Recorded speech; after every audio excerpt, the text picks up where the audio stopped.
د بلوچستان ایالت سرحدي ښار چې منځ کوم دوه خبریالانو چې یو عبدالمتین اڅکزی او یو سعید اڅکزی چې کومه پیښه ورسره شوې اوس دوی دلته په مقدمه کې نیول شوي وو بیا د بلوچستان ایالت بلې ضلعې وجهې ته منتقله شوي که څه هم دی دا وخت رالې شوي دي او د دغه پیښې په ضد دلته خبریالانو احتجاج هم وکړي د بلوچستان اسمبلیو مخ ته دلته چې کوم حکومتي چارواکو دې ته راووتو دې ته کیندنې ورکړه په دغه پیښه کې کوم ککړ خلک دي دغه په ضد به کاروایي کېږي خو زما سره دغه وخت د دغه پیښه کې نیول شوی کوم خبریال دی سعید اڅکزی دلته د یو پاکستان د قومي نېشنل د قومي ټلویزیون سما ټي وي سره کار کوي د ده څه به نور پوښتنې وکړو دی به موږ ته ووایي دا سره کوم پیښه راغله څه د ده سره وسول دی به موږ ته نور حال ووایي موږ د چمن پر بارډر باندې چې کوم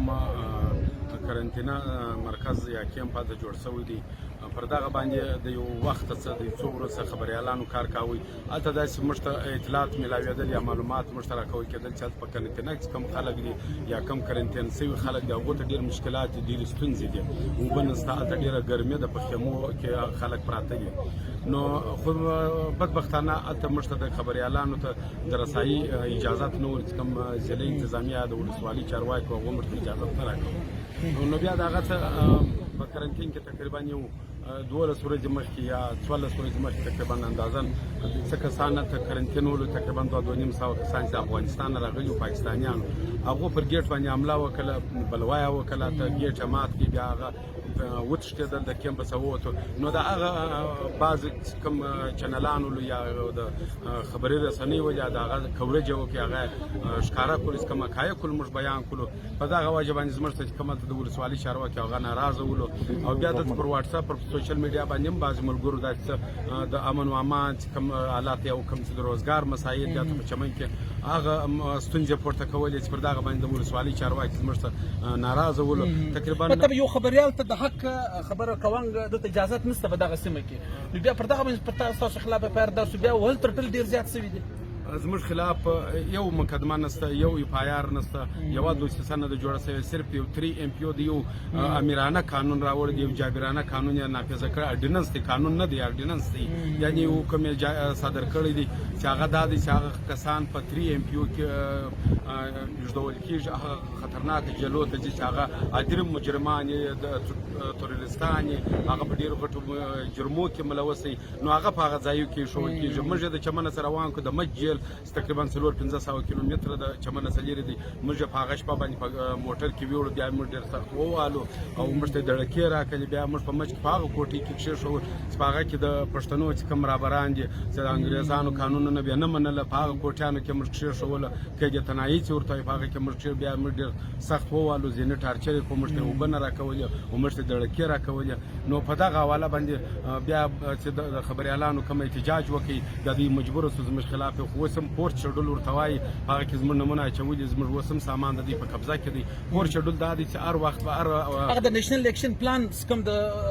هغه کې تاسو اچولي سپورت شیډول کې او په هغه دغه دی هغه داسې د دهشتګردانو دپاره د دهشتګردانو دپاره دی چې پر تا باندې تا امن و امان خرابوي ته دلته ستونزې جوړوي او دا به هره هفته یا هره اونۍ به ته ورځې چې کوم د ولسوالي چارواکي هلته به خپله حاضري جوړوي او د ولسوالۍ سیسه باندې ځې بیا به ته دوی ته دا وایي اجازت به ځینې اخلي چې زه د باندې روان یم نو د دې موږ په کلکه غندنه کوو د دې خلاف انشاءالله د پاکستان ټوله خبریالان یو دي او کېږي او د دې علاوه بله چاره نشته بالکل دغه وجې نن دلته احتجاج هم وسو زموږ سره دلته د چمن د مطبوعاتو د مرکز یو سینیر غړی دی نورزمان اڅکزی موجود دی زه نن دا وخت په دغه احتجاج کوو تاسو احتجاج وکړئ احتجاج کې غوښتنې څه شوې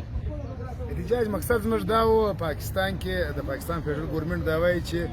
د برطانیې نه په پاکستان کې صافت ډېر اسانه دی او ډېر آزاد دی